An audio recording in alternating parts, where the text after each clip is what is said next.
artificial intelligence is superhuman. It is smarter than you are, and there's something inherently dangerous for the dumber party in that relationship. You just can't put the genie back in the bottle. Sam Harris, neuroscientist, philosopher, author, podcaster. He goes into intellectual territory where few others dare tread. 6 years ago, you did a TED Talk. The gains we make in artificial intelligence could ultimately destroy us. If your objective is to make humanity happy and there was a button placed in front of you and it would end artificial intelligence, what would you do? Well, I would definitely pause it. The idea that we've lost the moment to decide whether to hook our most powerful AI to everything is just, it's already connected to the internet, got millions of people using it. And the idea that these things will stay aligned with us because we have built them, yet we gave them a capacity to rewrite their code, there's just no reason to believe that. And I worry about the near-term problem of what humans do with increasingly powerful AI, how it amplifies misinformation. Most of what's online could soon be fake. Can we hold a presidential election 18 months from now that we recognize as valid? Right? Like, is it safe? And it just gets scarier and scarier. I worry we're just going to have to declare bankruptcy to the internet. The internet. If your intuition is correct, are you optimistic about our chances of survival? Before this episode starts, I have a small favor to ask from you. 2 months ago, 74% of people that watch this channel didn't subscribe. We're now down to 69%. My goal is 50%. So if you've ever liked any of the videos we've posted, if you like this channel, can you do me a quick favor and hit the subscribe button? It helps this channel more than you know, and the bigger the channel gets, as you've seen, the bigger the guests get. Thank you and enjoy this episode.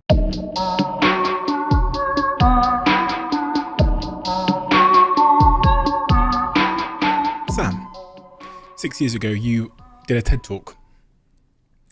I watched that TED Talk a few times over the last week, and the TED Talk was called, Can We Build AI Without Losing Control Over It? In that TED Talk, you really discussed the idea whether AI, when it gets to a certain point of sentience and intelligence, will wreak havoc on humanity. 6 years later, where do you stand on it today?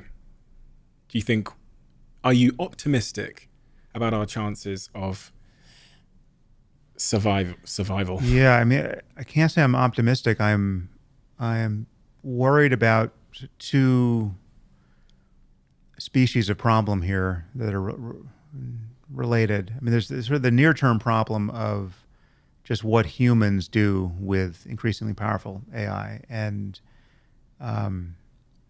how it amplifies the problem of misinformation and disinformation and just makes it harder and harder to make sense of reality together. And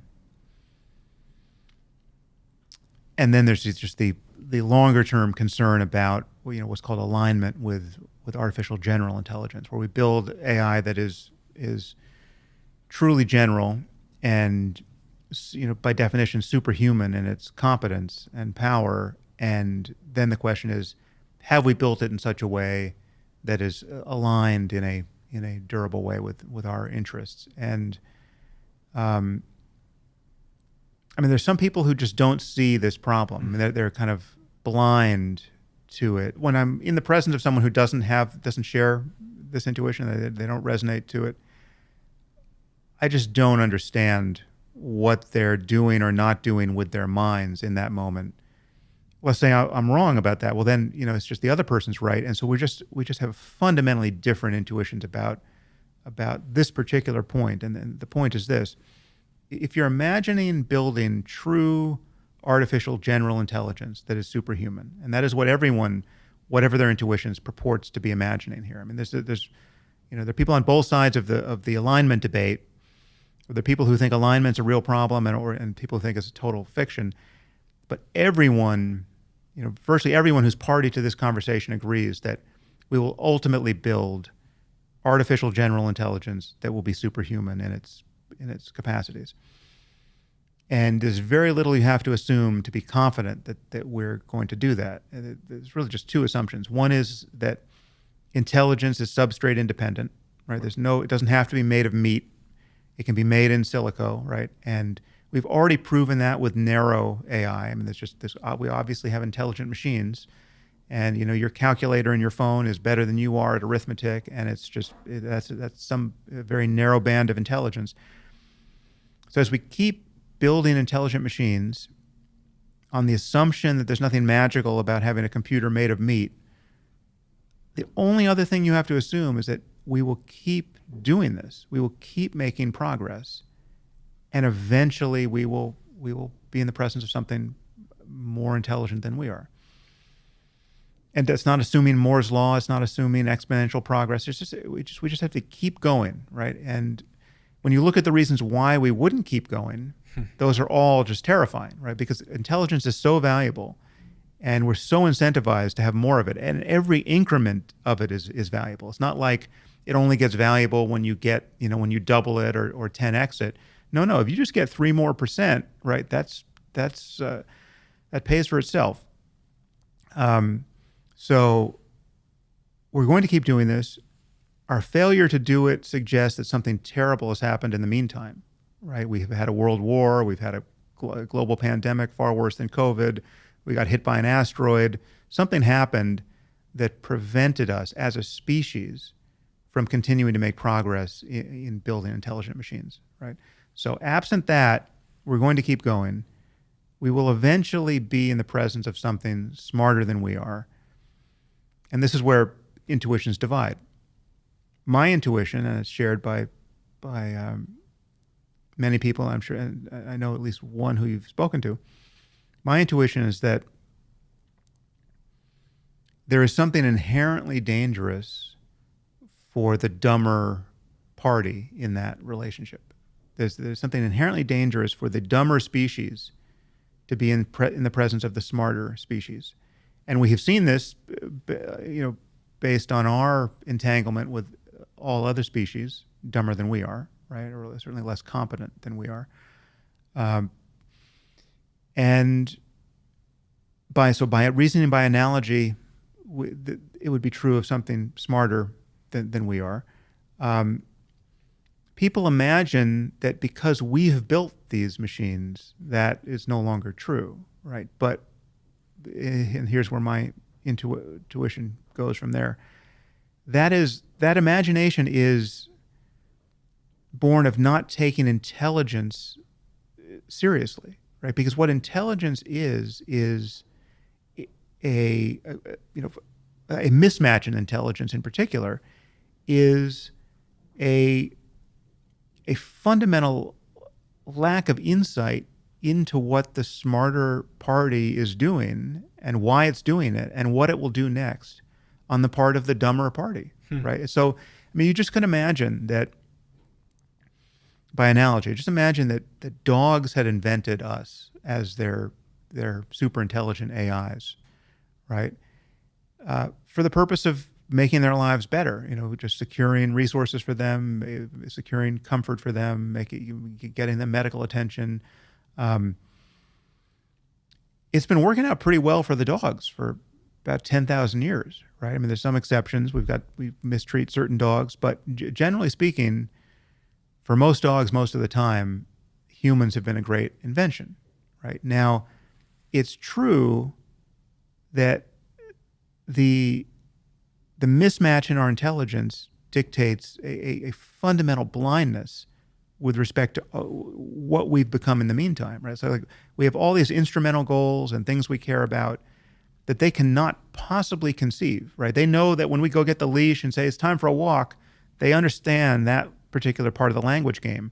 But everything else we do when we're talking to each other, and when we're on our computers or on our phones, they don't have the dimmest idea of what we're up to. And if something happened, the truth is we love our dogs. We make just irrational sacrifices for our dogs. We prioritize their health over all kinds of things that is just amazing to consider.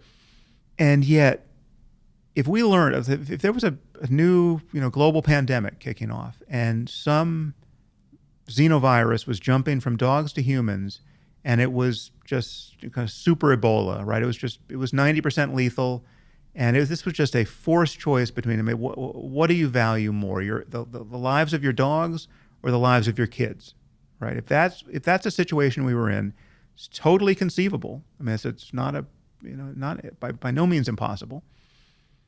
We would just kill all the dogs, right? And they would never know why, right? We would just, and it's because we have this layer of mind and culture and just the noosphere, right? There's just this realm of mind that requires a requisite level of intelligence to even be party to even know exists, that they have no idea it exists, right? And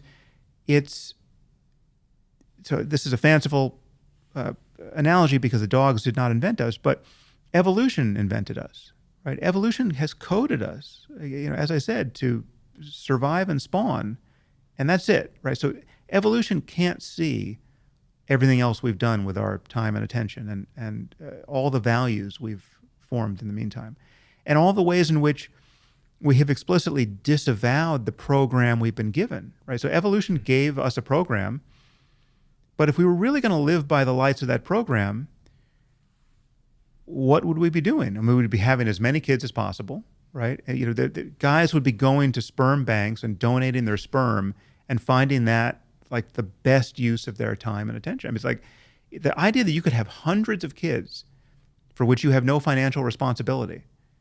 That should be the most rewarding thing that you could possibly do with your time as a man.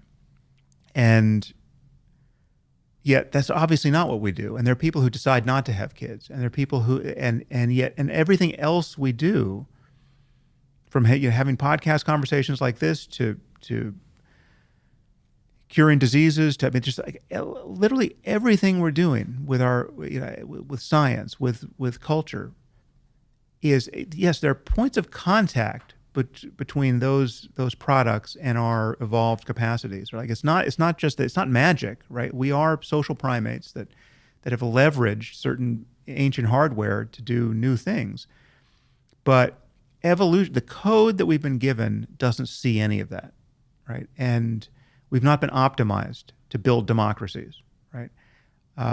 Evolution knows nothing. It can know nothing. If evolution were a coder, there's no democracy maximization in that code, right? It's just not there.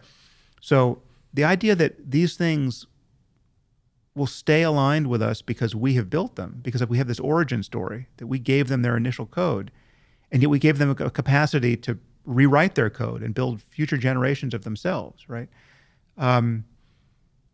There's just no reason to believe that. I see no, and the mismatch in intelligence is intrinsically dangerous, and you could see this by, I mean, it's Stuart Russell. I don't know if you had him on the podcast. He's a great professor of computer science at Berkeley, and he literally co-wrote one of the most popular textbooks on AI.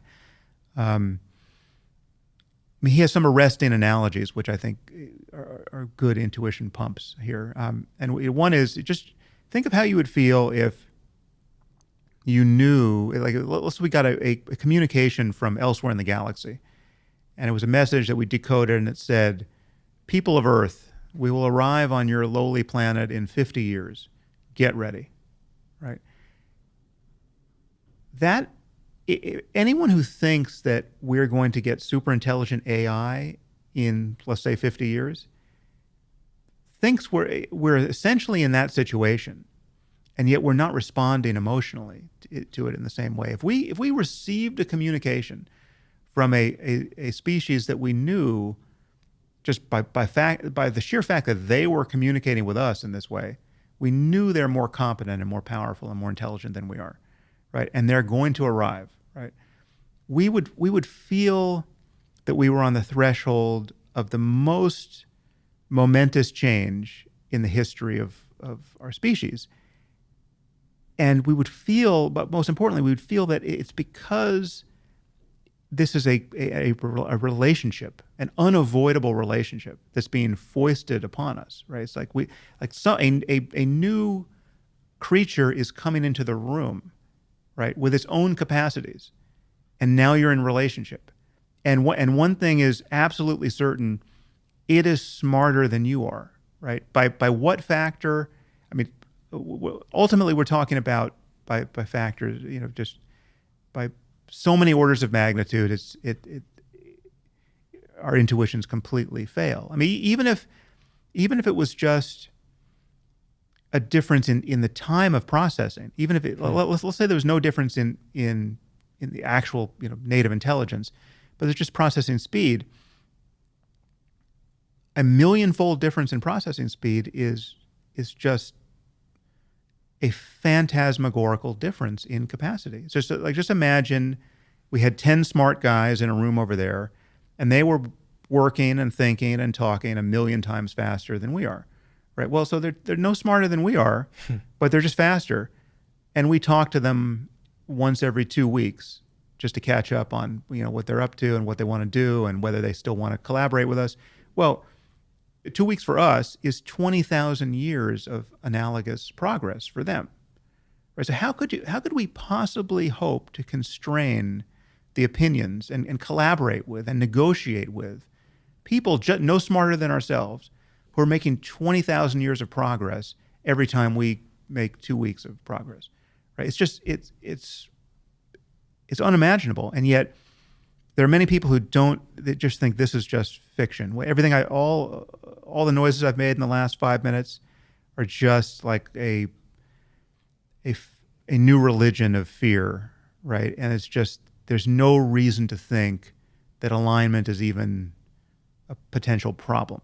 If your intuition is correct, and that analogy of us getting a signal from outer space that someone is coming in 30 years, which, by the way, a lot of people that speak on this subject matter don't believe it's even going to be 30 years until we reach that sort of singularity moment. I think they speak of artificial general intelligence. I've heard people like Elon say,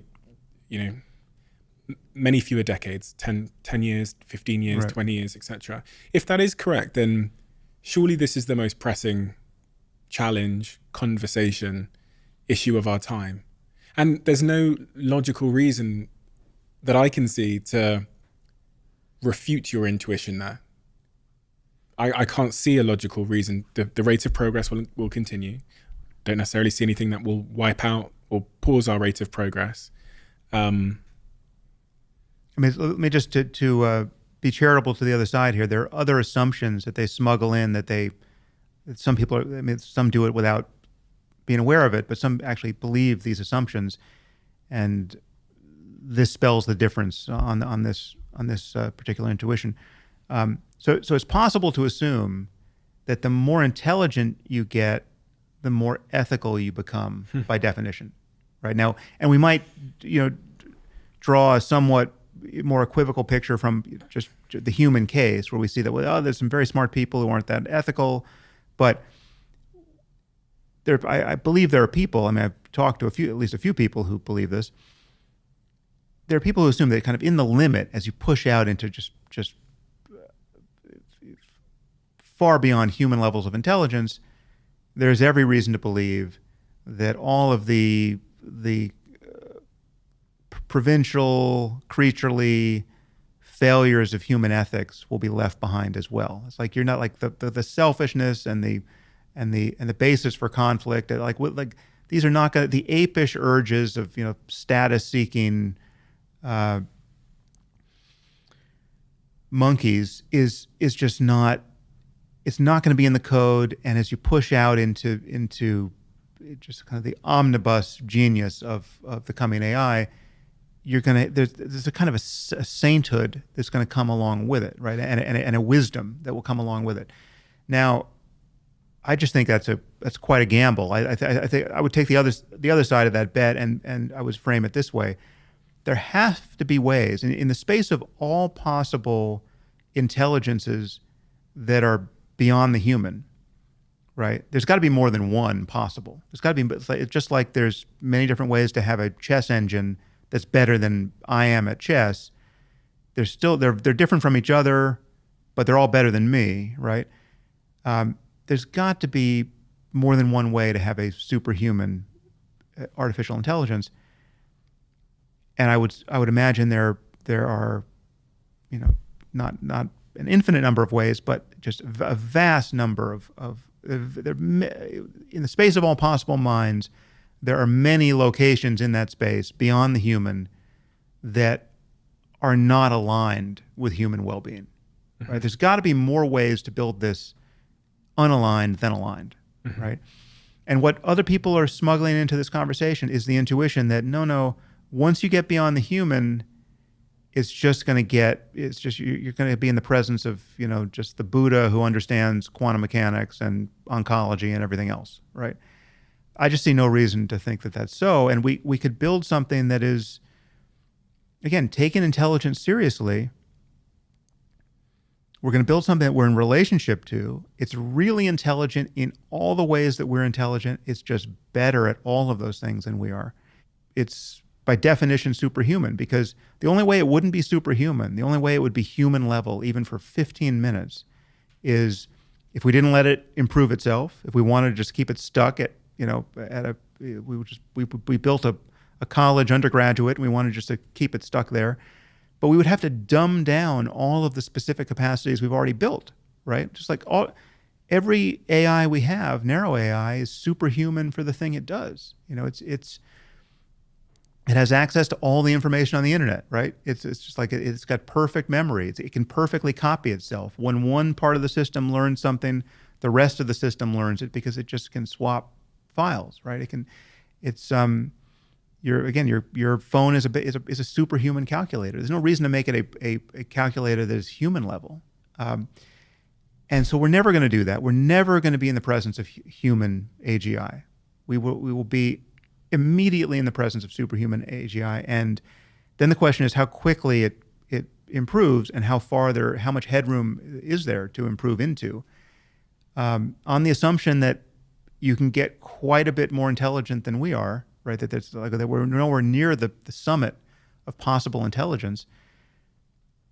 You have to imagine that you're going to be in the presence of something that is, again, it could be completely unconscious, right? I'm not saying that there's something that's like to be this thing, although there might be, and that's a totally different problem that's worth worrying about. But whether conscious or not, it is solving problems, detecting problems, improving its capacity to do all of that in ways that we can't possibly understand. And the products of its increasing competence are always being surfaced, right? So it's like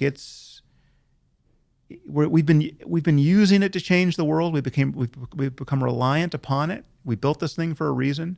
I mean, one thing that's been amazing about developments in recent months is that those of us who have been at all cognizant of the AI safety space for, now going on a decade or more for some people, always assumed that as we got closer to the end zone, that the labs would become more circumspect. We'd be building this stuff air-gapped from the internet. It's like we have this phrase, air-gapped from the internet. Like we thought this was a thing. Like this thing would be in a box.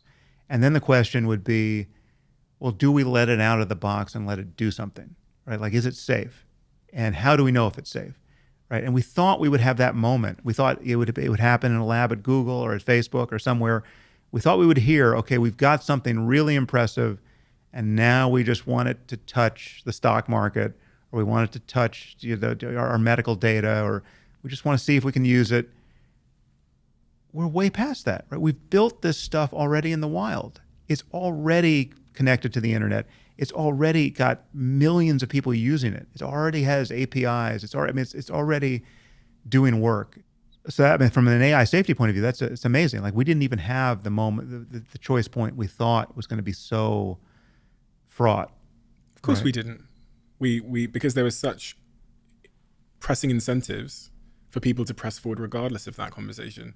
Especially, but yeah, everyone thought. I mean, I don't believe I was ever in conversation with someone. I mean, someone like Eliezer Yudkowsky or Nick Bostrom or Stuart Russell, who assumed we would be in this spot. Like because again, I'd have to go back and look at those conversations, but there was so much time spent. It seems quite unnecessarily on this idea that we'd make a certain amount of progress and circumspection would kick in. Like even the people who were doubters would become worried, and there would be, like, in the final yards, as we go cross into the end zone, there'd be some mode where we could sort of slow down and figure it out and try to deal with the arms race dynamics. Like, let's place a phone call to China, and just like, let's talk about this. We got something interesting, but the stuff is already being built in connection to everything, and there's already just endless businesses being devised on the back of this thing, and all the improvements are going to get plowed into it. And so just imagine what this looks like even in success, right? Like, let's say it just starts working wonders for us, and we get these great productivity gains, and okay, so then we cross into the whatever the singularity is, right? At whatever speed, we find ourselves in the presence of something that is truly general. After all of this narrow stuff, albeit superhuman narrow stuff, is something that we totally depend on, right? Like, every hospital requires it, and every airplane requires it, and all of our missile systems require it, and this is the way we do business. There's nothing to turn off at that point. I mean, I just don't, it's like, I put this to Mark Andreessen on my podcast, and he said, yeah, you can turn off the internet. And I can't believe he was quite serious. I mean, yes, if you're North Korea, I guess you can turn off the internet for North Korea, and that's why North Korea is like North Korea. But the idea that we could, just the cost of turning off the internet now would be, I think it would be unimaginable in the economic, just the economic cost alone. It just would be. So anyway, I mean, just the idea that we've lost the moment to decide whether to hook our most powerful AI to everything, because it's already being built more or less in contact with, if not everything, so many things that you just can't put the genie back in the bottle. That is genuinely surprising to me. And incentives. Is this not the most pressing problem then? Because I was going to start this conversation by asking you the question about the thing that occupies your mind the most and the most important thing we should be talking about. And I in part assumed the answer would be artificial intelligence, because the way that you talk about your intuition on this subject matter, you've got children. Yeah. You think about the future a lot. If you can see this species coming to Earth even if it's in the next 100 years, it strikes me to be the most pressing problem for humanity. Well, I'm as interesting as I think that problem is, and consequential as it is, I'm worried that life could become unlivable in the near term before we even get there. Like, I'm just worried about the misuses of narrow AI in the meantime. I'm worried about, just take the current level of AI we have. We have GPT-4. I think within the next 12 months or 2 years, let's say whatever GPT-5 is, we're going to be in the presence of something where most of what's online that purports to be information could soon be fake, right? Where, like, just most of the text you find on any topic is just fake, right? Like, someone has just decided, write me 1,000 journal articles on why mRNA vaccines cause cancer, and give me 150 citations. Write them in the style of Nature and Nature Genetics and Lancet and JAMA, and publish them, and just put them out there, right? One teenager could do that in 5 minutes with the right AI, right? It's just like we're not, GPT-4 is not quite that, but GPT-5, possibly will be that. I mean, it's like that is such a near-term advance, right? Or just when you imagine knitting together the visual stuff like Midjourney and DALL-E, and Stable Diffusion with a large language model, just imagine the tool. Again, maybe this is 18 months away, maybe it's 3 years away, but it's not 30 years away. The tool where you can just say, give me a 45-minute documentary on how the Holocaust never happened, filled with archival imagery. Give me, Hitler speaking in German, and with the appropriate translations, and Give it in the style of Alex Gibney or Ken Burns, and give me a 10,000 of those, right? Like that. Like that's all the friction for misinformation has been taken out of the system, and yeah, I worry we're just going to have to declare bankruptcy with respect to the internet. Like we just are not going to be able to figure out what's real. And when you look at how hard that is now with social media, in the aftermath of COVID and Trump, and how just the challenge of holding an election that most of the population agrees was valid, right? That challenge already is on the verge of being insurmountable in the U.S., right? I mean, it's just like it's easy to see us failing at that, AI aside. Now, when you add large language models to that and the more competent future version of it, where it's just the most compelling deep fakes are indistinguishable from real data. And everyone is siloed into their tribes where they're stigmatizing the information that comes from any other tribe. And the internet is now so big a place that there really isn't the ordinary selection pressures where bad information gets successfully debunked so that it goes away. It's just you can live in a conspiracy cult for the rest of your life if you want to. You can be QAnon all day long if you want to. And now we've got deep fakes shoring all that up, and just spurious, scientific articles shoring all that up.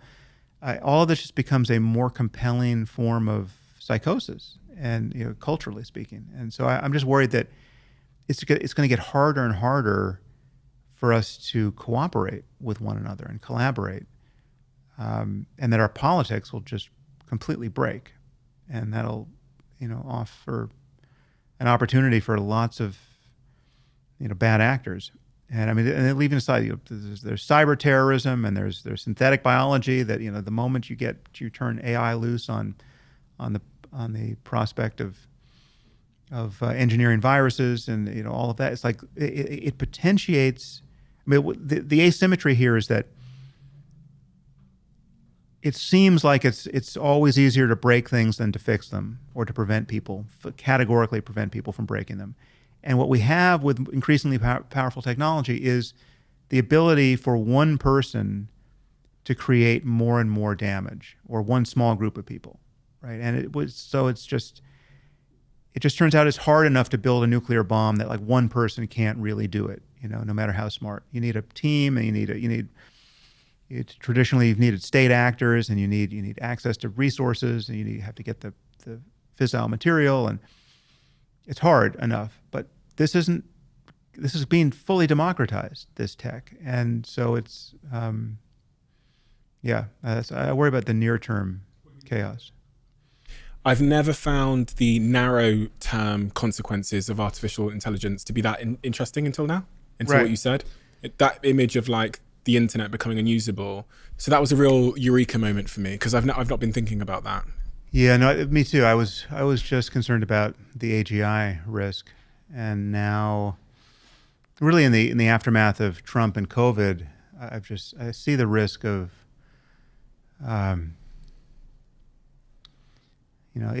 if not losing everything, losing a lot that matters, just based on our interacting with just these very simple tools that are reliably misleading us. I mean, I'm amazed at what social media. Forget about. I'm amazed at what Twitter did to me. I mean, even with all of my training and all, with my head screwed on reasonably straight. I mean, it's amazing to say it, but almost all of the truly bad things that have happened to me in the last decade, that just really just destabilized relationships and just priorities, and really kind of got plowed back into it became a kind of professional emergency, stuff I had to respond to, in writing or on podcasts. It was all Twitter, right? It was my engagement with Twitter was the thing that produced the chaos, and it was completely unnecessary. And it was amplifying a kind of signal for me that I felt compelled to pay attention to because I was on it.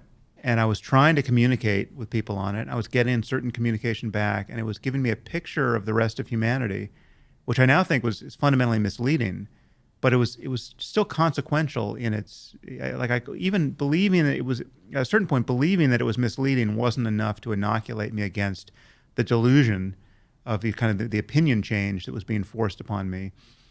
And I was feeling like, okay, like these people are becoming unrecognizable. I know some of these people. I've had dinner with some of these people, and their behavior on Twitter is appearing so deranged to me and so in such bad faith that people who I know to be non-psychopaths are starting to behave like psychopaths, at least on Twitter, and I'm becoming similarly unrecognizable to them.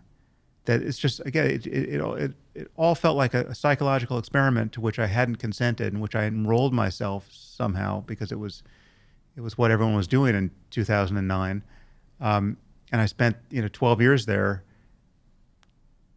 getting some signal and responding to it, and it's not to say that it was all bad. I mean, I read a bunch of good articles that got linked there, and I discovered some interesting people, but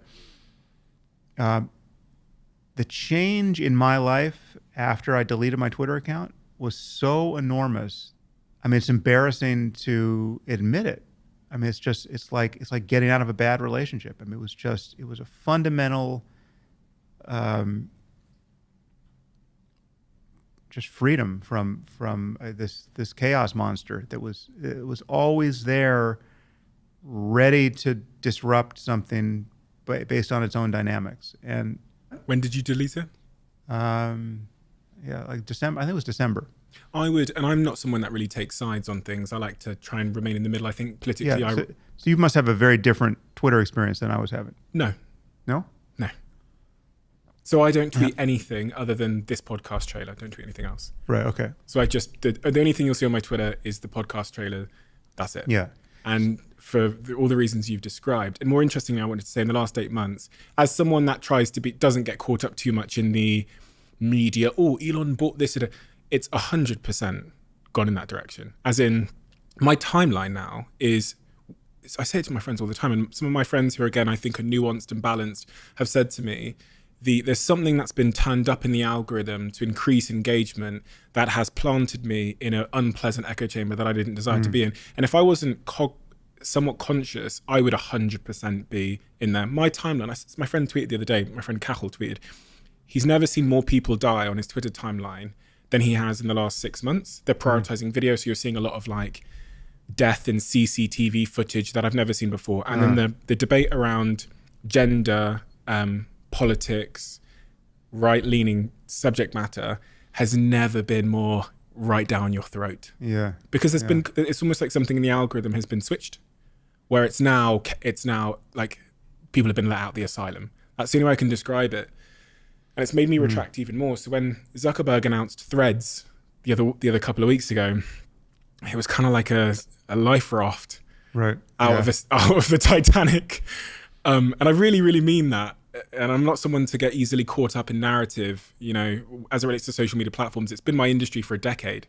But what I've seen on Twitter, and it's actually made me believe this hypothesis I had 5 years ago, where I thought there would be, I thought the journey of social networking would have way more social networks and they'd be more siloed. I thought we'd have one for our neighborhood, our football club, and now I believe that even more than ever. Yeah, that seems right. And I think it's whether it's possible to have a truly healthy social network that people want to be in, and they have good reason to be there, and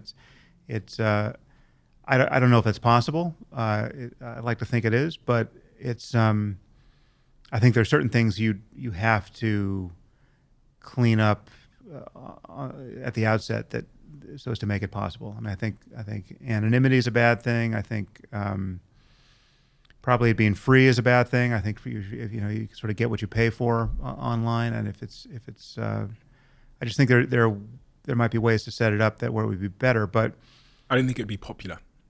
What was that? I think with the thing that makes it popular makes it toxic. Right. Right. And even the anonymity piece, I've played this out a couple of times in my mind, and the rebuttal I always get is, well, there's people in Syria who have news to break, important news to break, and they'd be hung if they... So we need a anonymous version of the social internet. Right. Yeah. Well, I guess there could be some exception there, but I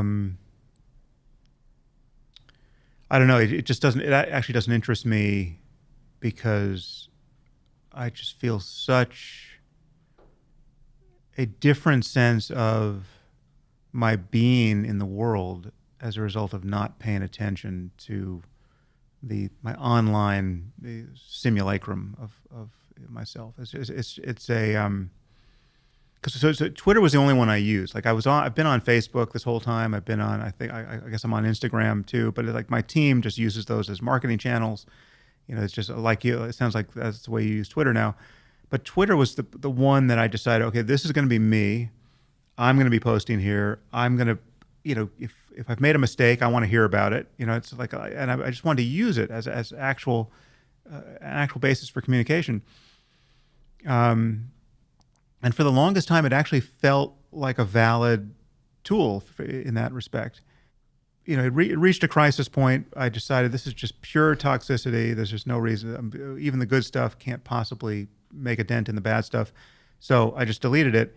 And then I was returned to the real world, right, where I actually live, and to books and to, I mean, I'm online all the time anyway, but it's not having it's the time course of reactivity when you don't have social media, and you don't have a place to put this instantaneous hot take that you're tempted to put out into the world, because there's literally no place to put it. Like for me, if I have some reaction to something in the news, I have to decide whether it's worth talking about it in my next podcast that I might be recording, 4 days from now. And rather often, people have been just bloviating about this thing for 4 solid days before I ever get to the microphone. And then I get to think, well, is it still worth talking about? And almost nothing survives that test anymore, right? It's like the conversation's moved on. So there's actually no place for me to just type this thing that takes me 10 seconds and then rolls out there to detonate in the minds of my friends and enemies to opposite effect, and then I see the result of all that, on this sort of reinforcement loop of every 15 minutes. Not having that is such a relief that I just don't even know why I would. So like when Threads was announced, I wasn't. I think I'm on Threads too, but it's not me. It's just yet another marketing channel. But yeah, I haven't. I feel such relief not exercising that muscle anymore. Where it's like I don't know how often I was checking Twitter, but I was not checking it just to see what was happening to me or what the response to my last thing I tweeted. I was checking it a lot because it was my news feed. It's like I'm following 200 smart people. They're telling me what they're paying attention to. And so I'm fascinated. So I want to see that next article or that next video. Just that engagement and the endless opportunity to comment and to put my foot in my mouth or put my foot in someone else's mouth or have someone put their foot. It's just not having that has been such a relief that I would be, it's not impossible, but I would be very cautious in reactivating that because it was so much noise. And again, it created... There's so much. It became it became an opportunity cost, but it became this endless opportunity for misunderstanding, but especially misunderstanding of me and everything I've been putting out into the world, and then my sense that I had to react to it, and then you just can't plow that back into the that becomes the basis for further misunderstanding. And it constantly was giving me the sense that there's something I need to react to on my podcast, in an article, on Twitter, that it's just, this is a valid signal. Like this is a 5-alarm fire. This is like, you got to stop everything. Like you're by the pool on the one vacation you're taking with your family that summer, and this thing just happened on your phone that like it can't wait, right? Like you actually have to pay attention because it's like the conversation is happening right now. And so it was a kind of addiction to information and, on some level, reputation management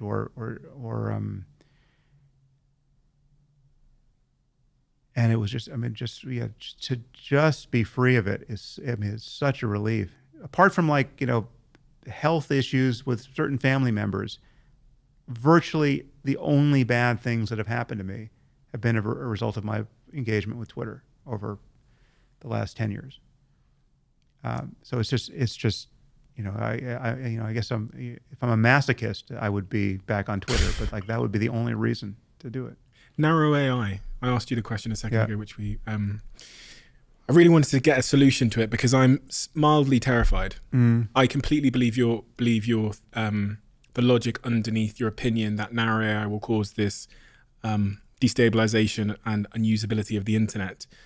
So just focusing on narrow AI, what would you consider to be a solution to prevent us getting to that world where misinformation is rife to the point that it can destabilize society, politics, and culture? Well, I think it's something I've been asking people about on my podcast because it's not actually my wheelhouse, and I would just need to hear from experts about what's possible technically here. But I'm imagining that paradoxically or ironically, this could usher in a new kind of gatekeeping that we're going to rely on because the provenance of information is going to be so important. I mean, the assurance that a video has not been manipulated or there's not just a pure confection of deep fakery, right? So it could be that we're meandering into a new period where you're not going to trust a photo unless it's coming from Getty Images or the New York Times has some story about how they have verified every photo that they put in their newspaper. They have a process, and so if you see a video of Vladimir Putin seeming to say that he's declaring war on the U.S., right? I think most people are going to assume that's fake until proven otherwise. There's just going to be too much fake stuff, and it's all going to look so good that the New York Times and every other organ of media that we have relied upon, as imperfect as they've been of late, they're going to have to figure out what the tools are whereby they can say, okay, this is actually a video of Putin, right? And if I'm not going to be able to figure it out on my own, right? If the New York Times doesn't have a process, or CNN doesn't have a process that they go through before they say, okay, Putin really said this, and so we have to now react to this because this is real. Whatever that process is, and whether there's some kind of digital watermark that that's connected to the blockchain, there's some tech implementation of it that can be fully democratized, where you, by just being in the latest version of the Chrome browser, can know that you can differentiate real and fake video. Say, I don't know what the implementation will be, but I just know we're going to get to some spot where it's going to be, all right, we have to declare epistemological bankruptcy. We don't know what's real. We have to assume anything especially lurid or agitating is fake until proven otherwise. So prove otherwise. And that's, that'll be a resetting of something. I don't know what we do with that in a world where we really don't have that much time to react to certain things that are, a video of Putin saying he's launched his big missiles is something that 30 minutes from now we would understand whether it's real or not. I mean, forget about everything we just said about AI. Look at all of our legacy risks. Look at the risk of nuclear war, the risk of stumbling into a nuclear war by accident has been hanging over our head for 70 years. I mean, we've got this old tech, we've got these wonky radar systems that throw up errors. We have moments in history where, one Soviet sub commander decided based on his just gut feeling, his common sense, that the data was almost certainly in error, and he decided not to pass the obvious evidence of an American ICBM launch up the chain of command, knowing that the chain of command would say, okay, you have to fire, right? And he reasoned that if the U.S. was going to attack the Soviet Union, they would launch more than, I mean, I think in this case it looked like there were 4 missiles. That was the radar signature. If the U.S. is going to launch a first strike against the Soviet Union when this was like the mid '80s, they're going to launch more than 4 missiles, right? This has to be bad data, right? But so if we automate all this, will we automate it to systems that have that kind of common sense, right? But we've been perched on the edge of the abyss based on the possibility. Forget about malevolent actors, who might decide to have a nuclear war on purpose. We have the possibility of accidental nuclear war. You add this cacophony of misinformation and deep fake to all of that, and it just gets scarier and scarier. And this is not even AI. This is just narrow AI amplified misinformation. How do you feel about it? Well, this is the thing that worries me. I mean, I worry about the next election. I think the next president, if we can run the 2024 election in a way that most of America acknowledges was valid, that will be an amazing victory. Whatever the outcome. I mean, obviously, I would not be looking forward to a Trump presidency, but I think even more fundamental than that is, can we hold a presidential election 18 months from now that we recognize as valid, right? Like that, I don't know what kind of resources are being spent on that particular performance, but that is hugely important. And I don't think our near-term experiments with AI is going to make that easier. Why is it so important? Well, it's just, I mean, if you think the maintenance of a valid democracy in the world's lone superpower is of minor importance. I'd like to drink the tea you're drinking. Are you optimistic? I mean, I can't say I'm optimistic. It's a paradoxical state I'm in, because I definitely I tend to focus on what's wrong or might be wrong. I tend to, I think, have a pessimistic bias, right? Like I tend to notice what's wrong as opposed to what's right. I mean, that's my bias. But I'm actually very happy, right? Like I have a very good life. I'm just like, everything I'm incredibly lucky. I'm surrounded by great people. It's like it's all great, and yet I see all of these risks on the horizon. So I have a very high degree of well-being at this moment in my life, and yet what's on the television is scary, and so it's a very interesting juxtaposition. Yeah. I'll be very relieved if we have I feel like we're in a very weird spot. I mean, like I haven't seen a full postmortem on the COVID pandemic that has fully encapsulated what I think happened to us there. But my vague sense is that we didn't learn a whole hell of a lot. I mean, basically what we learned is we're really bad at responding to this kind of thing. This was a challenge that just fragmented us as a society. It could have brought us together. It didn't.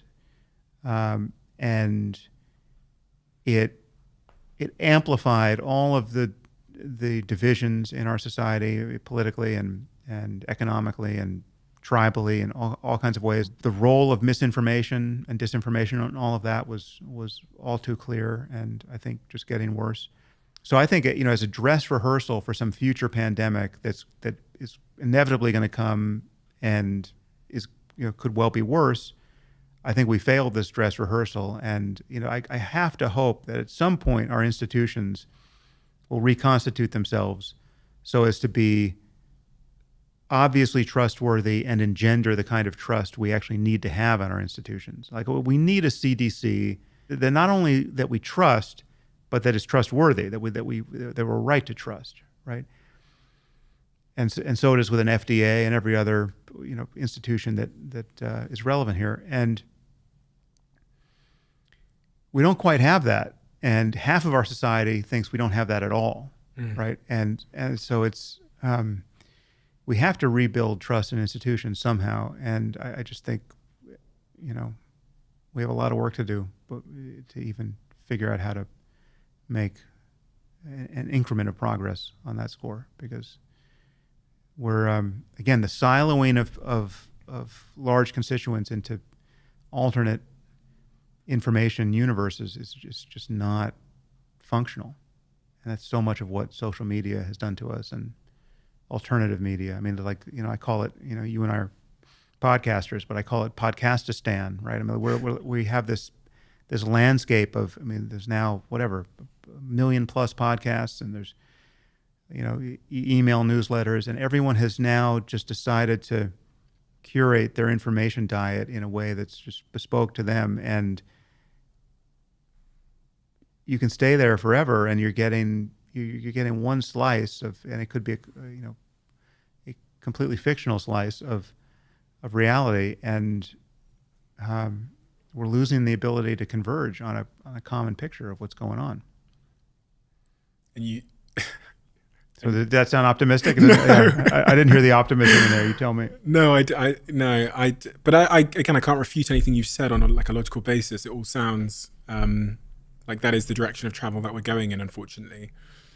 I have faith that there'll be surprising positives. There always tends to be surprising positives that we also didn't factor in. Well, yeah, I mean, it's easy to see. I mean, if there's any significant low-hanging fruit technologically or scientifically that could be AI enabled for us. I mean, just take a cure for cancer, a cure for Alzheimer's, right? I mean, just having one thing like that, right? That would be such an enormous good, and that's why we can't get off this ride, and I mean, that's why there is no brake to pull. I mean, because the value of intelligence is so enormous. I mean, it is just. It's not everything. I mean, it's not that, there are other things we care about and are right to care about beyond intelligence. I mean, love is not the same thing as intelligence, right? But intelligence is the thing that can safeguard everything you love, right? Like, I mean, even if you think the whole point in life is to just get on a beach with your friends and your family and just hang out and enjoy the sunset, okay, you don't have to augment. You don't need superhuman intelligence to do any of that, right? You're fit to do it exactly as you are. You could have done that in the 70s, and it would just be just as good a beach, and they'd be just as good friends. But every gain we make in intelligence is the thing that safeguards that opportunity for you and everyone else. How would you? I feel like we've not defined the term artificial general intelligence. From my understanding of it, it's when the intelligence can think and make decisions almost like a human. Yeah, I mean, loosely. I mean, this is kind of just a semantic problem, but I mean, intelligence can mean many things. But loosely speaking, it's the ability to solve problems, and meet goals, make decisions. In response to a changing environment, in response to data. And the general aspect of that is an ability to do that in many different situations, all the sort of situations we encounter as people, and to have one's capacity in one area not, as I get better at deciding whether or not this is a cup, I don't magically get worse at deciding whether you just said a word, right? Mm-hmm. It's like I can do multiple things in multiple channels. That's not something we had in our artificial systems for the longest time, because everything was bespoke to the task. We'd build a chess engine, and it couldn't even play tic-tac-toe. All it could do was play chess, and we just would get better and better in these piecemeal, narrow ways. And then things began to change a few years ago, where you'd get, with like DeepMind, would have its algorithms that were, the same algorithm with slightly different tuning could play Go, right? Or it could solve a protein folding problem as opposed to just playing chess, right? And it became the best in the world at chess, and it became the best in the world at Go, and amazingly, I mean, to take what AlphaZero did, before AlphaZero, all the chess algorithms they just had all of our chess knowledge plowed into them. They had studied every human game of chess, and it was a bespoke chess engine. AlphaZero just played itself, I think, for like 4 hours, right? It just had the rules of chess, and then it played itself, and it became better, not merely than every person who's ever played the game. It became better than all the chess engines that had all of all of our chess knowledge plowed into them. So it's a fundamentally new moment in how you build an intelligent system, and it promises this possibility again.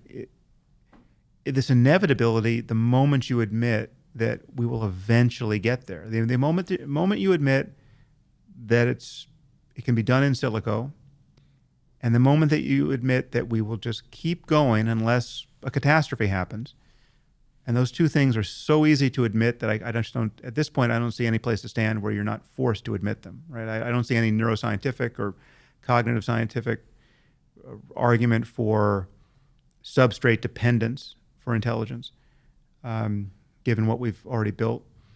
And again, we're going to keep going until something stops us, right? We'll hit some immovable object that prevents us from releasing the next iPhone, but otherwise we're going to keep going.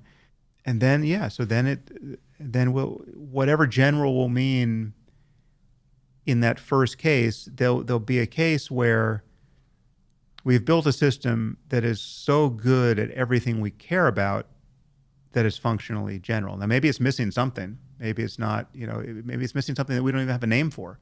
We're missing all kinds of, there are possible intelligences that we haven't even thought about because we just haven't thought about them. Right? There are things that, there are ways to section the universe, undoubtedly, that we can't even conceive of because we have the minds we have.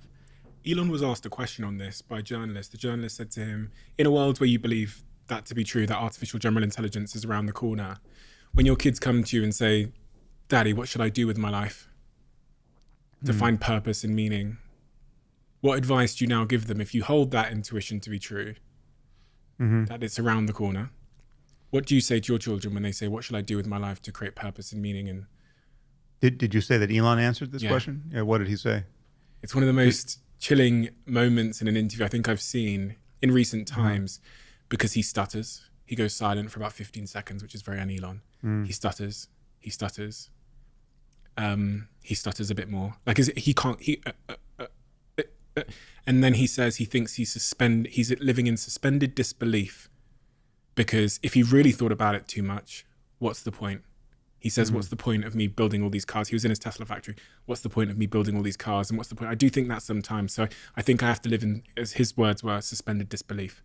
Right. Well, I would encourage him to ask, what's the point of spending so much time on Twitter? Because that he could clearly benefit from rethinking that. But that aside, I mean, my answer to that is, and I think other people have echoed this of late, I mean, it's sort of surprising to me. My answer is that this begins to privilege a return to the humanities as a kind of a core, like the center of mass intellectually for us. Because when you look at what we're really good at, and it's among the last things that can be plausibly automated. And if we automate it, we may cease to care about it. So it's like learning to write good code is something that is going to be, it's being automated now. It is, I'm not a programmer, but I have it on good authority that already these large language models are improving code, and something like half the time they're writing better code than people. That's all going to become like chess, right? It's going to be better than people ultimately. So being a software engineer is something that, and being a radiologist and being like those things, it's easy to see how AI just cancels those professions, or at least makes one person, so effective at using AI tools that, one person can do the work of 100 people, so that you got 99 people who don't have to be doing that job. But creating art and, writing novels and being a philosopher and talking about what it means and to live a good life and how to do it, it's like that's something that if we have to look at those, we have to look at where we're going to care that we're actually in relationship to and in dialogue with another person who we know to be conscious, right? Like where we don't care about that, we're not going to care. We're going to want just the best version of it. Like, I don't care if the cure for cancer comes from an insentient AI. I do not give a shit. I just want the cure for cancer, right? There's no added value where I find out, okay, the person who gave me this cure really felt good about it, and he had tears in his eyes when he figured out the cure. Every engineering problem is like that. We want safer planes. We just want things to work. We're not sentimental about the artistry that went into all of that. And when the gulf between the best and the mediocre gets big and consequential, we're just going to want the best. We're just going to want the best all the way down the line. But what is the best novel, right? What is the best podcast conversation? What is it? And can you subtract out the conscious person from that and still think it's the best? And so someone once sent me what purported to be, I didn't even listen to it, so I'm not even sure what it was, but it looked like it was an AI-generated conversation between Alan Watts and Terence McKenna, right? And both guys who I love. I mean, I didn't know either of them, but fans of both. I've listened to hundreds of hours of both talk. As far as I know, they never met each other. It would have been a fascinating conversation. I realized when I looked at this YouTube video, I realized I simply don't care how good this is, because I only care if it was actually Alan Watts and Terence McKenna talking. Like a simulacrum of Alan Watts and Terence McKenna in this context, I don't care about. Right. So another use case I stumbled upon. I was playing with Chatgpt, and I asked it, the causes of World War II. Give me 500 words on the cause of World War II. And it gives you this perfect little, bullet pointed essay on the cause of World War II. That's exactly what I want from it. That's fine. That's like, I don't care that there was no person behind that typing. But when I think, well, do I want to read Churchill's history of World War II? It's on my shelf to read. It's kind of one of these aspirational sets of books. Haven't read it yet. I actually want to read it because Churchill wrote it, right? Like that's why. And if you could give me an AI version of Churchill, saying this is in the style of Churchill, even Churchill scholars say this sounds like Churchill. I actually don't care about it. Like that's not the use. I'll take the generic use of give me the cause of World War II. The fake Churchill is profoundly uninteresting to me. The real Churchill, even though he's dead, is interesting to me.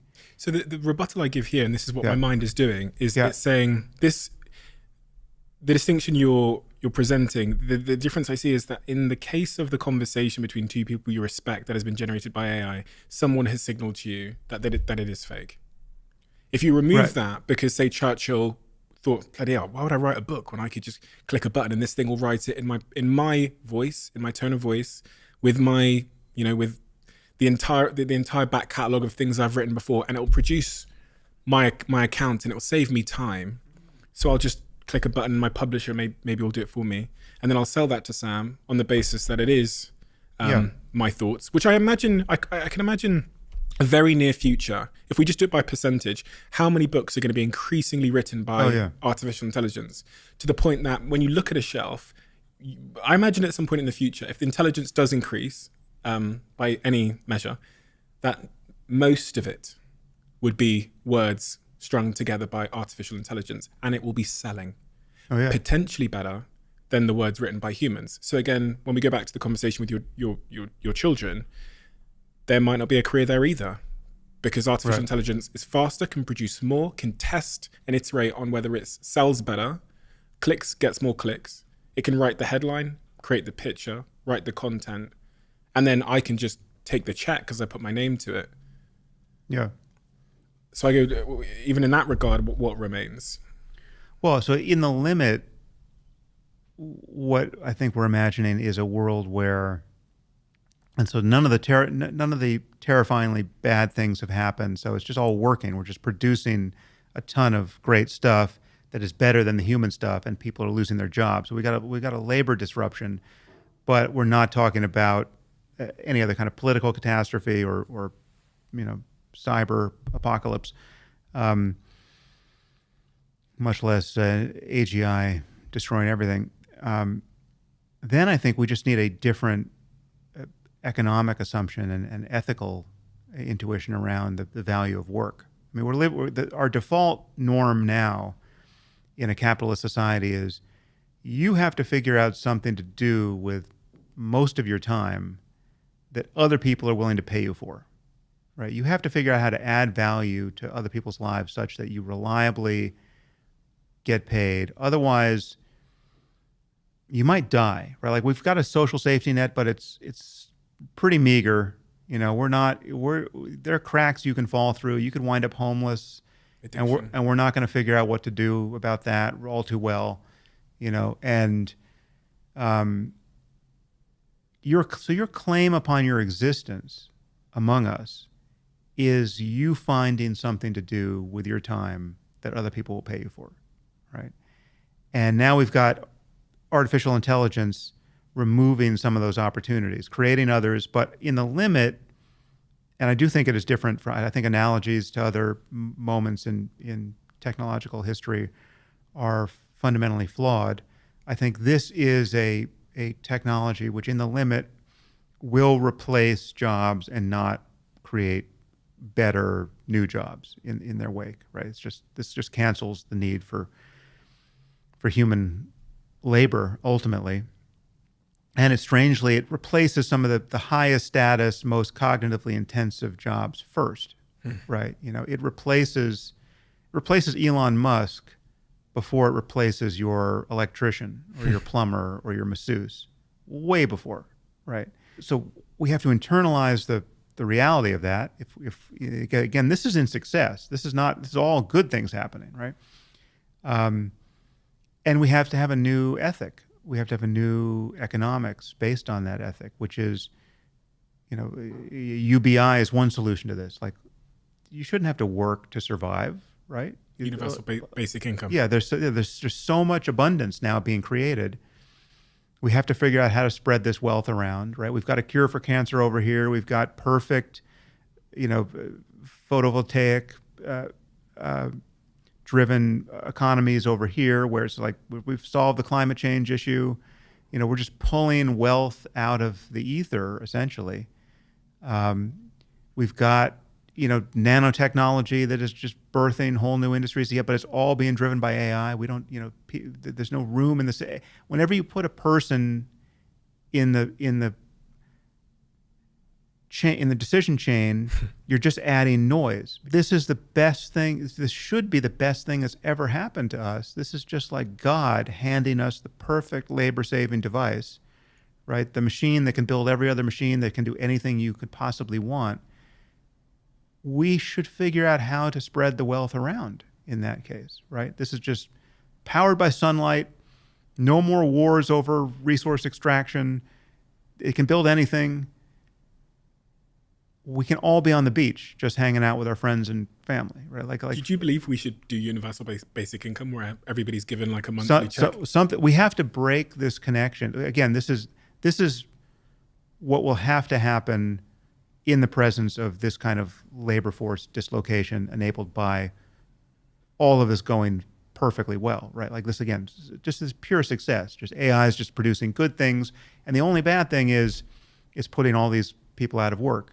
It's coming for your job eventually. I've heard this, and I've my issue with it, and my rebuttal when I talk to my friends about this idea of universal basic income, when we hand out enough cash or resources to people so that they're stable, which I'm not necessarily against, but just want to play with it a little bit, is humans seem to have an innate desire for purpose and meaning, and we seem to be designed and built psychologically for labor and for discomfort. But it doesn't have to be labor that's tied to money.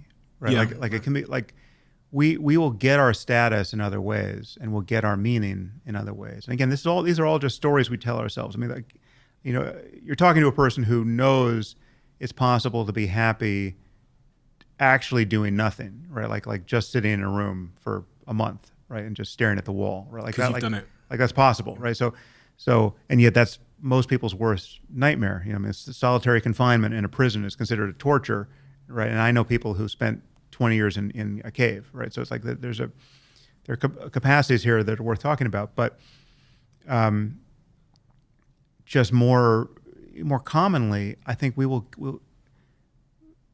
to be entertained, we want to have fun, we want to be with the people we love, we want to be useful in relationship, and insofar as that gets uncoupled from the necessity of working to survive, right?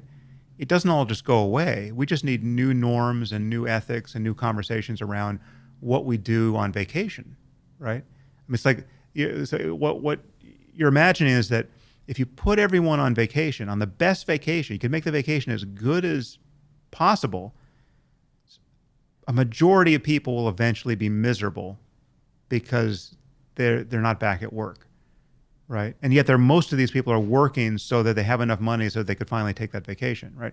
We will figure out a new way to be happy on the beach, right? I mean, like if you get bored with Frisbee, we will figure something else out that is fun. You can read, I'll be able to read the Churchill history of World War II on the beach and not be rushed by any other imperative because I'm happily retired, right? Because my AI is creating the thing that is solving all my economic problems, right? We should be so lucky as to have that be our problem. Like how to be happy in conditions of no economic imperative, no basis for political strife on the basis of scarce resources, and no question about it. The question of survival is off the table with respect to what one does with one's time and attention, right? You can be as lazy as you want and you'll still survive. You can be as unlucky as you want and you'll still survive. I mean, the awful situation we're in now is that differences in luck mean everything. Right, someone is born without any of the advantages that we have. We don't have a system. We don't have an economic system that reliably gives them every advantage and opportunity they could have. Right,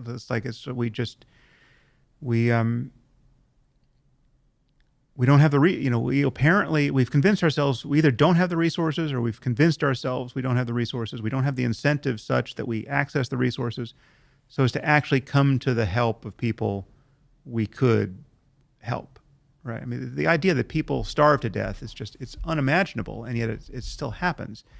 That's not a scarcity problem. It's a political problem wherever it happens. And yet all of this is tied to a system where everyone has convinced themselves that it's normal to really have one's survival be in question if one doesn't work, right? And by choice or by accident. Like if you haven't, I think it's still true that at least in the U.S., this is almost certainly not true in the U.K., but in the U.S., The most common reason for a personal bankruptcy is, overwhelming medical expense that just comes upon you for whatever reason. Your wife gets cancer. You guys go bankrupt solving the cancer problem or failing to solve the cancer problem, and now everything else unravels, right? And we have a society which thinks, yeah, well, unlucky you, that's, if you wind up homeless, just don't sleep in front of my store because I need you're going to hurt my business. Successful AI that cancels lots of jobs would only be canceling those jobs by virtue of producing so many good things, so much value for everybody that we would have to figure out how to spread that wealth around. Otherwise we would have an amazingly dystopian bottleneck for a few short years, and then we would just have a revolution, right? Then the guys in their gated communities making trillions of dollars based on them having gotten close enough to the GPUs that some of it rubbed off on them.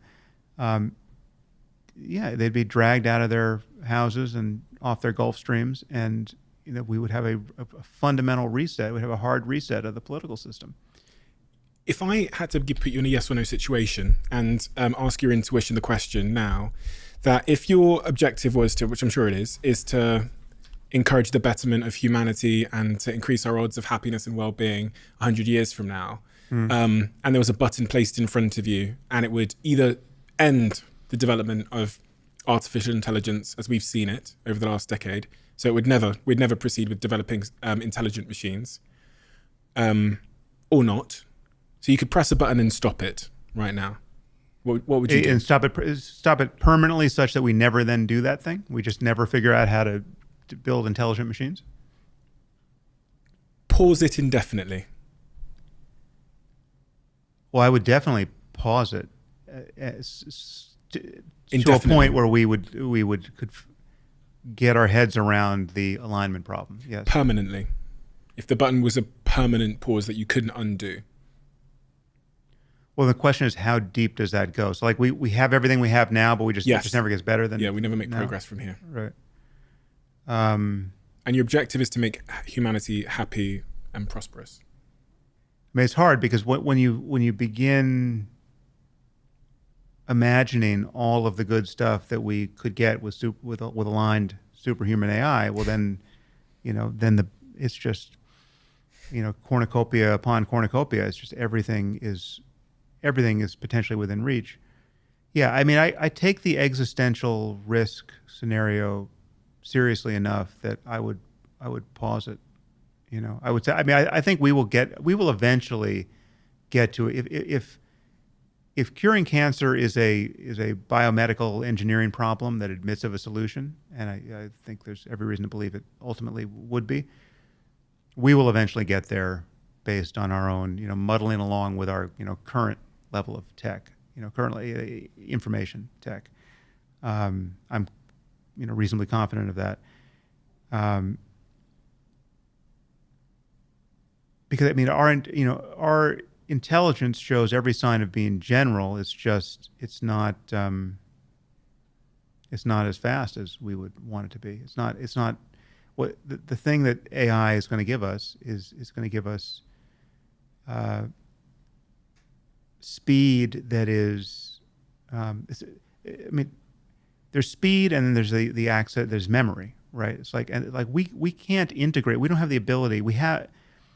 No person or team of people can integrate all of the data we already have, right? So that the real promise here is that these systems will be able to find patterns that we wouldn't even know how to look for, and then do something on the basis of those patterns. I think an intelligent search within the data space, by apes like ourselves, will eventually do most of the great things we want done. And there isn't. I mean, the problems we need to solve, so as to safeguard the the career of our species and to make civilization durable and sane and to remove this sword of Damocles that is over our heads at every moment, that, at any moment we could just decide to have a nuclear war that ruins everything, or create an engineered pandemic that ruins everything. We don't need superhuman intelligence to solve all those problems. And we need an appropriate emotional response to the untenability of the status quo, and we need a political dialogue that eventually transcends our tribalism. For those of you that don't know, this podcast is sponsored by Whoop, a company that I'm a shareholder in, and I'm obsessed with my Whoop. It's glued to my wrist 24/7. And for those of you that don't know, it's essentially a personalized wearable health and fitness coach that helps me to have the best possible health. My Whoop has literally changed my life. Whoop is doing something this month which I'd highly suggest checking out. It's a global community challenge called the Core 4 Challenge. Essentially, they guide you through a set of 4 activities throughout the month of August that are scientifically proven to improve your overall health. I'm giving it a go, and I can't wait to see the impact it has on me, and I highly recommend you to join me with that. So if you're not on Whoop yet, there is no better time to start. If you're a friend of mine, there's a high probability that I've already given you a Whoop because I'm that obsessed with it. It is the thing that I check when I wake up in the morning. It's the first thing that I look at. I want the information on my sleep to then plan my day around. So if you haven't joined Whoop yet, head to join.whoop.com/CEO to get your free Whoop device and your first month free. Try it for free. And if you don't like it after 29 days, they're going to give you your money back. But I have a suspicion that you're going to keep it. Check it out now and let me know how you get on. Send me a DM. Quick one. If you've been listening to this podcast for some time, one of the recurring messages you've heard over and over and over again, especially when we first had that conversation with Tim Spector, is about the importance of greens in our diet. And a while ago, I started pressing my friends at Huel to come out with a product that did exactly that, allowed you to have all those greens, the vitamins and minerals you need in a drink. And after several months of iterations and processes, they released this product called Huel Daily Greens, which is now one of my favorite products from Huel because it tastes great and it fills that very important nutritional gap that I had in my diet. The problem is it launched in the US and it sold out straight away and became a smash hit for Huel for the very reasons I've described. It's now back in stock in the United States, but it's not here in the UK yet. So if you're a UK listener, which I know a lot of you are, it's not yet available. So let's all attack Huel. Let's DM them everywhere we can and tell them to bring Huel Daily Greens to the UK. This is the product. When it is available in the UK, I'm going to let you know first. But until then, let's spam their DMs. You and I'd say a few others, maybe 2 or 3 others, helped change my mind about one of the most profound things I think anyone could believe, which was when I was 18, I believed in Christianity. Mm-hmm. And then there was a couple of moments that shook my belief. Nothing on a personal level, just a couple of ideas that managed to sort of infect my operating system that led my curiosity towards your work. And I changed my mind profoundly. Yeah. It's such a profound change that I had. How do we change our minds? And I really want to focus that question on the individual's mind. Like, I want to change my mind. I want better beliefs, better ideas in my head that are going to allow me to get out of my own way. Because I'm miserable. I'm not living the life that I would say I know I can live, but some people don't even know they can live a better life. I'm not happy. That's the signal. And I want to rectify this in some way.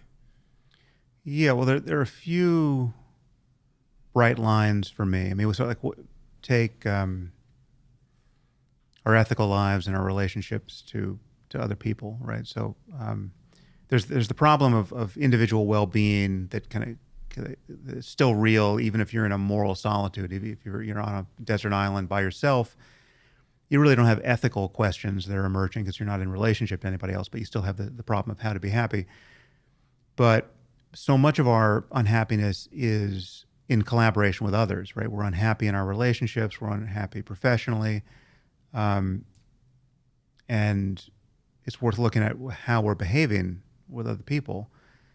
For me, the highest leverage change I ever made, and it's very easy to spell out, and it's very clear, and and ultimately it's pretty easy, is just to decide that you're not going to lie about anything, really. I mean, there might be some situations in extremis where you'll feel forced to lie, but those, in my view, are analogous to acts of violence that you may be forced to use in self-defense, right? So like lying is sort of the first stage on the continuum of violence for me, right? So like, I'm not going to lie to someone unless I recognize that this is not a rational actor who I can possibly collaborate with. This is someone I have to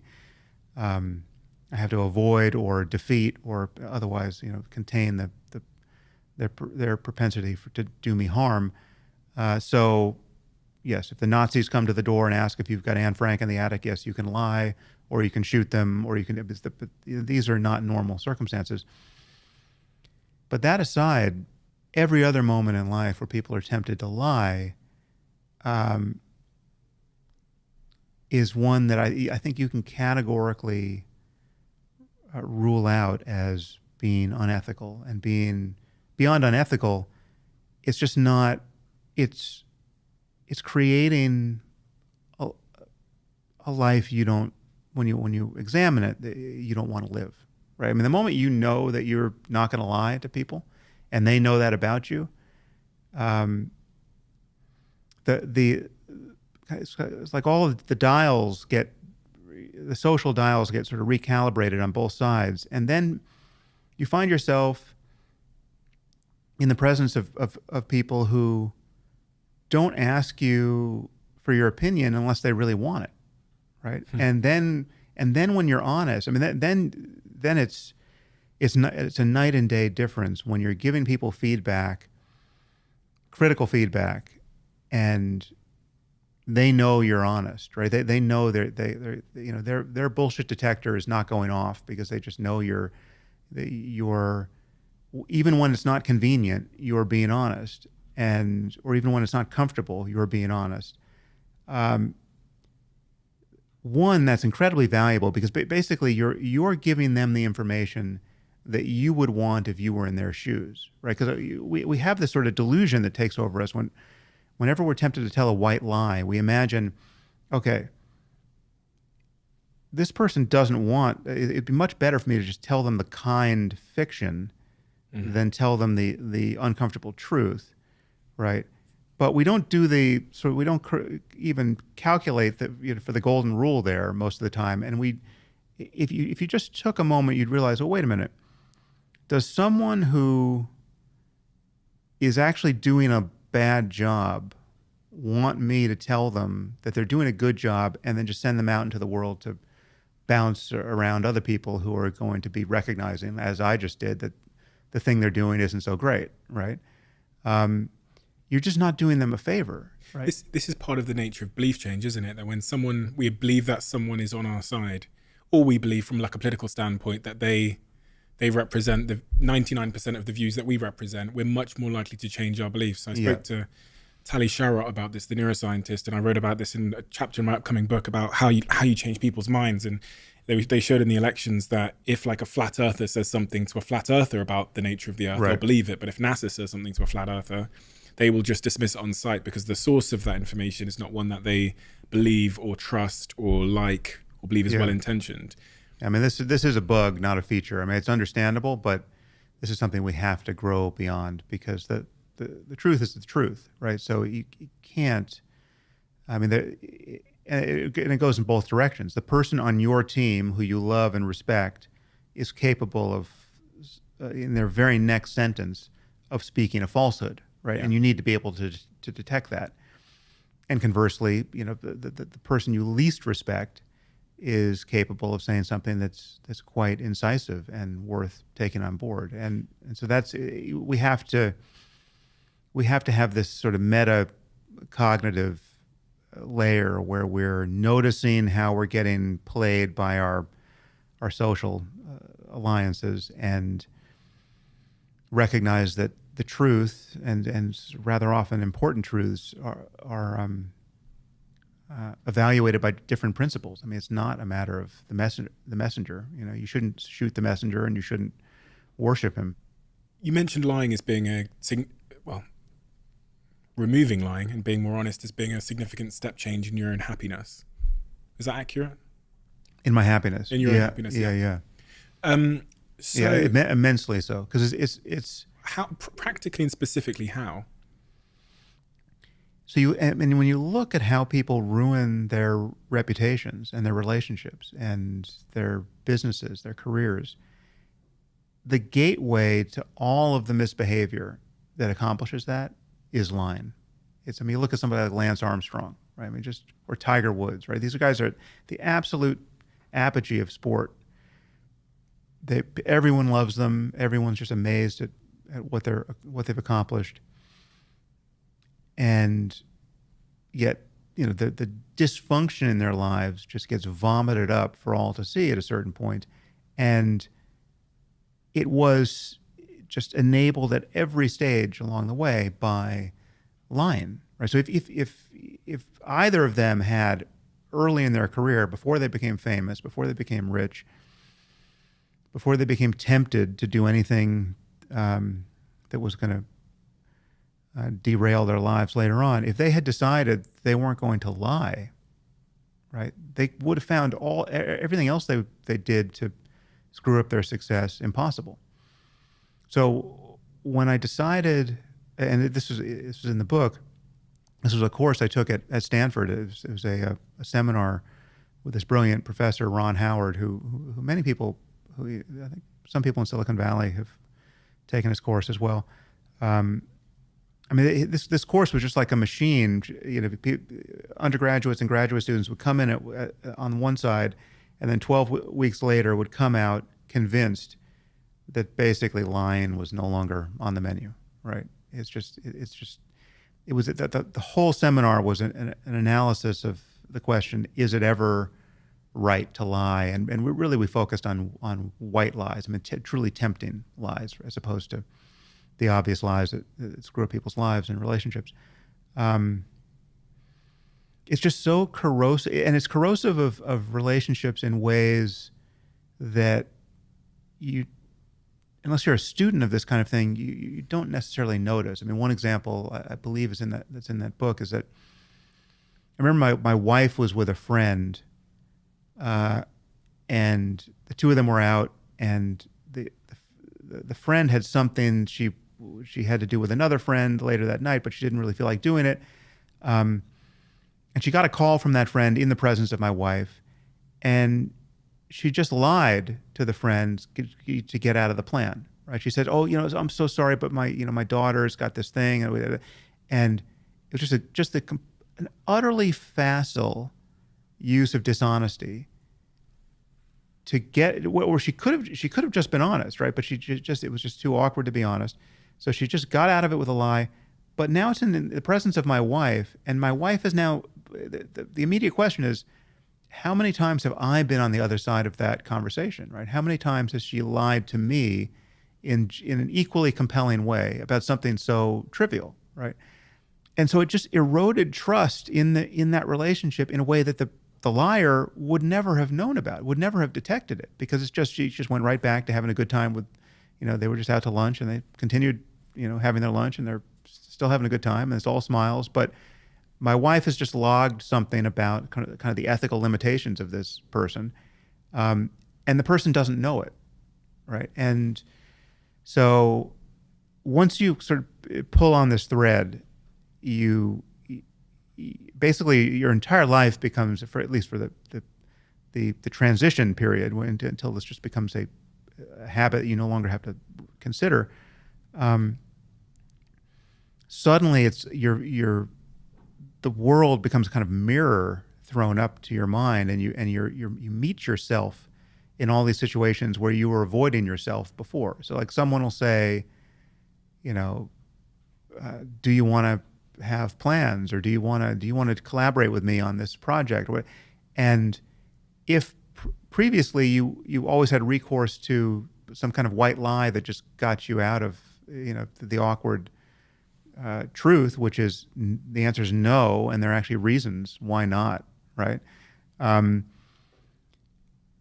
You never have to confront the awkwardness of that. You're this kind of person who has these kinds of commitments and this kinds of, it's like, the most awkward one would be, someone declares a romantic interest in you, and the answer is no, and then it's no for a totally superficial reason, right? Like this person they're not attractive enough for you, right? They're overweight or what. I mean, it's like you have your reason why not, and this is something you feel you cannot say, right?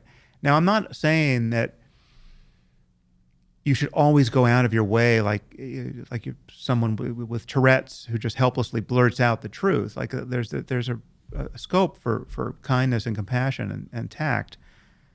But if someone is going to really drill down on the reasons why not, if the person says, no, I want to know exactly why you don't want to go out with me, there's something to discover on either side of that true disclosure. Right, like either you are cast back on yourself and you have to realize, okay, I'm such a superficial person that it doesn't matter who anyone is. If they're 10 pounds overweight, I'm not interested. Right? That's the mirror held up to your mind. It's like, okay, all right, so you're that kind of person. Do you want to still be that kind of person? Do you really want to just decide that everyone, no matter what their virtues, right, and no matter what has been going, no matter what chaos is going on in their life, I mean, this person might actually lose those 10 pounds next month, and you would have a very different situation. But are you really not available? Are you really filtering by weight in this way? And are you really comfortable with that? And are you comfortable saying that? Like if somebody forces you to actually be honest. We have a closing tradition on this podcast where the last guest leaves a question for the next guest, not knowing who they're going to leave it for. The question that's been left for you, impeccable handwriting. Where do you want to be when you die? Describe the place, time, people, smell, and feeling. Well, this actually connects with an idea I've had. I mean, I think what we need. We haven't talked about psychedelics here, but there's been this renaissance in research in psychedelics, and I mean, it's hard to know. I'm worried that we could recapitulate some of the errors of the '60s and roll this all out in a way that's less than wise. But the wise version would be, I think we need to recapitulate something like the mysteries of Eleusis, where we have rites of passage that are enabled by, in many people's case, psychedelics and the practice of meditation. I think these are just fundamental tools of insight that I mean, for most people, it's hard to see how they would get them any other way, right? I just think, The insights. there's a longer conversation about which molecule and how and all that, but another component of this is, a hospice situation where the experience of dying is as wisely embraced and facilitated as is possible, and I think psychedelics could certainly play a role for many people there. So I imagine something like we need places that are truly beautiful, where people have gone to die and their families can visit them there, and it is just a final rite of passage that is embraced with all the wisdom we can muster there. And yeah, so in my case, I would want to be in currently I'd be happy to be home, but wherever home is at that point, I would want a view of the sky, and it could be an ocean beneath the sky. That would be ideal. Why? There's basically nothing that makes me happier than just looking at a blue sky with just watching like cumulus clouds move across a blue sky. I mean, it's just like, I can extract so much mental pleasure just looking at that, right? It's just, so yeah, if I'm going to spend my last hours of life looking at anything, if my eyes are going to be open, looking at the sky and having the stars or the sky, the daytime. The daytime, yeah, Okay. yeah. I mean, if light pollution is enough of a thing in my world that I feel like I go for years without seeing a good night sky. So I've kind of given up hope there, but I do love that. But yeah, just a view of the sky and with the people I love at that point, who are still alive at that point. Yeah, I mean, I'm not worried about death in that sense. I mean, I think the death part is not a problem. I mean, I can't say I'm looking for, I can imagine there could be sort of medical chaos and uncertainty and all of the weirdness that happens around the dying process, right? Depending on, and there are all kinds of ways to die that I wouldn't choose. But having a nice place to do that with a view of the sky would be the only solution I think I would require. The question asks the smell. Give me the smell. Give me an ocean breeze. I put an ocean there, so yeah, an ocean breeze would be perfect.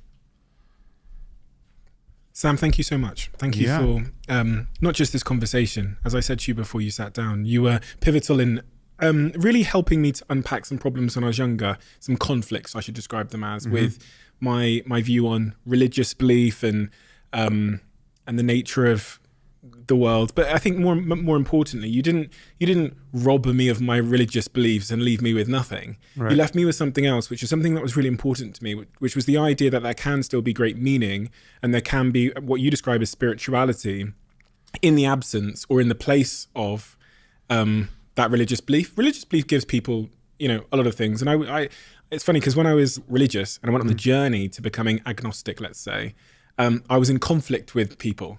As in, I would want to have a debate with everybody. Yeah. And I spent those 2 years watching everything that you and Richard Dawkins and Hitchens had all done.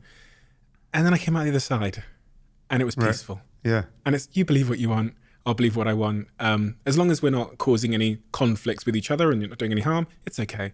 Yeah. And then I discovered what I would call my own spirituality, which is my meaning, the meaning that I see in the world around me and the self and things like psychedelics. And it's a better place to be. And it removed my fear of death, which I had as a religious person. Oh, nice. Well, that's good. So thank you. Yeah. Thank you for that. And all your subsequent work, which, incredible books. You've written so many of them that are absolutely incredible. You've got an unbelievable podcast, which I was gorging on before you came here as well, and an app, which, if you could speak just a few sentences about the meaning of the app and what you do. I know it's much more than meditation now, but I think people listening to this might be compelled to check it out and download it. Yeah, well, so I had that book, which you're holding, Waking Up, which is which is where I talk about my experience in meditation and just how I fit it into a scientific secular worldview. And it just turns out that an app is a much better delivery system for that kind of information. I mean, it's just hearing audio. You don't need video. I think audio is the perfect medium for it. So when that technology came about, or when I discovered it, I just felt incredibly lucky to be able to build it. And so it's kind of outgrown me now. There are many, many teachers on it and many other topics beyond meditation that are touched. But